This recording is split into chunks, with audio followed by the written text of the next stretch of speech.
Let's talk about our inner critics for a bit. And often our inner critics have their roots in negative experiences with caregivers in childhood, particularly if you grew up in an environment where you were criticized or rejected by your caregivers and therefore missed out on being consistently treated with warmth and compassion. Pioneering IFS therapists Jay Early and Bonnie Weiss have researched the phenomena of the inner critic, and they've come up with 7 types of these extreme parts. And that's what I'm going to talk about a bit today. And as I go through these parts, just notice in your own system to see if some of these critics may be present, a lot of them may be present, some more than others. And if you can, just try to be curious.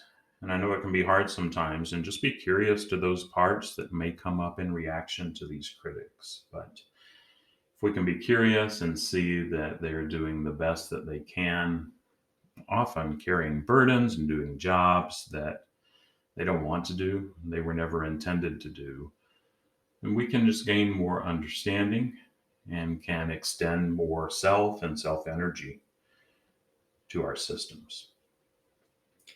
The first one's the perfectionist. And this is one of the most common types of inner critics.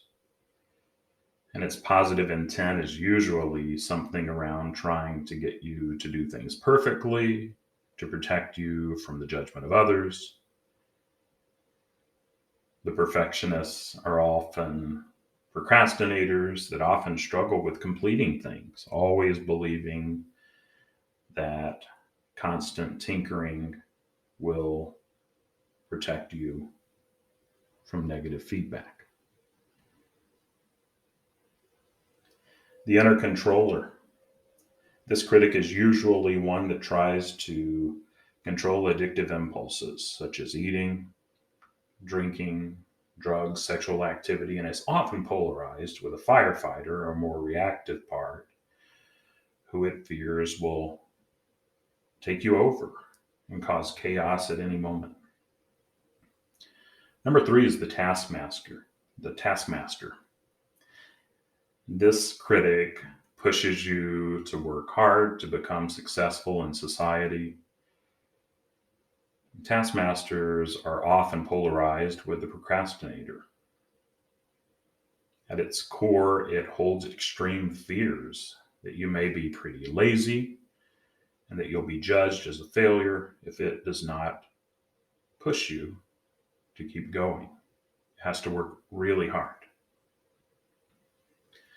Number 4 of these 7 critics, the underminer. The underminer will often try and undermine your efforts and drain your self esteem so that you won't take any risks. This part may make brutal attacks on you with a positive intent of keeping you small and keeping you in a place where you're not vulnerable, you don't take chances. Because when you take chances, you may experience negative feedback or failure. And this underminer really wants to help you avoid the potential pain of this failure. Number 5, the destroyer. This may be one of the most destructive critics as it makes continued, pervasive attacks on your self-worth, showering you with shame and making you feel inherently flawed.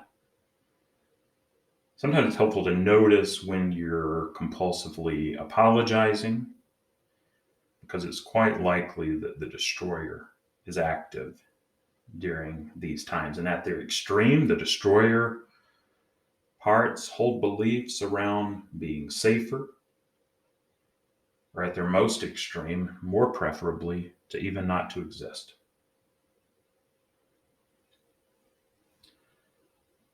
Inner critic number 6, the guilt tripper. This critic can take various forms. On the one hand, it may hold you accountable for hurting others by making sure that the behavior or action that you may have done that may have been received negatively or hurt others, the guilt tripper really wants to protect you from not repeating these words or this action again. It may hold fears about you being outcast, as it holds you to standards of behavior set by your family, community, or cultural group. And then finally, number 7, the conformist. This critic can work closely with the guilt tripper. The conformist wants you to be part of a group and seeks to get you to be liked, admired, as a way to protect against abandonment. This critic will often be polarized with parts that rebel or seek to act outside of group norms, fearing that you'll be rejected or abandoned. This may be particularly true in families where being your true self has been discouraged or even actively punished. And so be open to these parts. See what gifts they may bring, what they may want to teach. And as you go through these descriptions of these types of inner critics, you may like to check in and notice what's happening inside as you hear these different critics. You may notice parts of you right now that are judging or criticizing the inner critics. And a common phenomena is working with critics in IFS, that these critics will often get a lot of hate from other parts of the internal system, or these parts have their own critic parts that criticize them. Sometimes it may be helpful to think of a line of people each yelling at the one in front of them. It may seem overly complex, and it is, because everyone's nervous systems are complex. But usually all we need to do is work with the critic or the one that it criticizes, or that criticizes it, to start to create space for the internal relationship to be different. So I hope this was helpful for you. And yeah, I look forward to engaging more as we move forward. Feel free to reach out if you have questions or comments, but take good care of yourself, and thanks for your time and joining me here for these insights today.